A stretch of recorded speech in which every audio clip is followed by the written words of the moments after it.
మీ business ఏదైనా మీ ఊర్లో promotion చేయాలంటే అది సుమన్ టీవీతోనే సాధ్యం. ఇప్పుడే సంప్రదించండి. రుణమాఫీ కాలేదని నిర్మల్ జిల్లా కుబేర మండలం మాలేగావ్ గ్రామంలో రైతులు రోడ్డెక్కారు. ప్రభుత్వానికి వ్యతిరేకంగా నినాదాలు చేస్తూ రాస్తారోకో చేశారు. పెట్రోల్ పోయింది.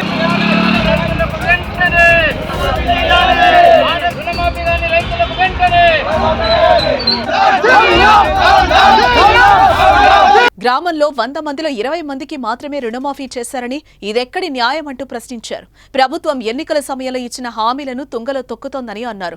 3 విడతల్లో తమ గ్రామంలో 20 మందికి రుణమాఫీ కావడంపై ఆగ్రహం వ్యక్తం చేస్తున్నారు. రుణమాఫీ అవుతుందని ఆశతో ఎదురుచూసిన తమ ఆశలపై ప్రభుత్వం నీళ్లు చల్లిందన్నారు.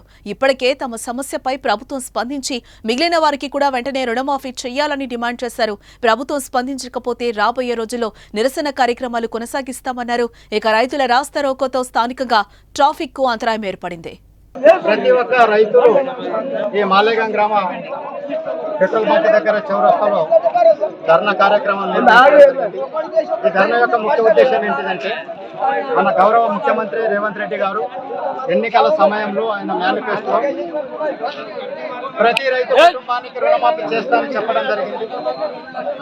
ఆ రుణమాఫీలో భాగంగా దిశల వారీగా, విడతల వారీగా 3 విడతలు అయినప్పటికీ కూడా ఈ మాలేగాం గ్రామంలో 650 కేసీసీ అకౌంట్లు ఉన్నప్పటికీ కూడా అందులో నుంచి కేవలం 15% అకౌంట్లకు డబ్బులు విడుదల చేయడం జరిగింది.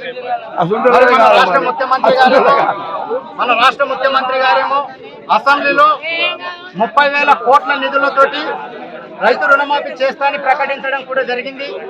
మరి ఇప్పటిదాకా 3 విడతలు అయినప్పటికీ కూడా ఆయన కేవలం 17,950 కోట్ల నిధులు విడుదల చేయడం కూడా జరిగింది.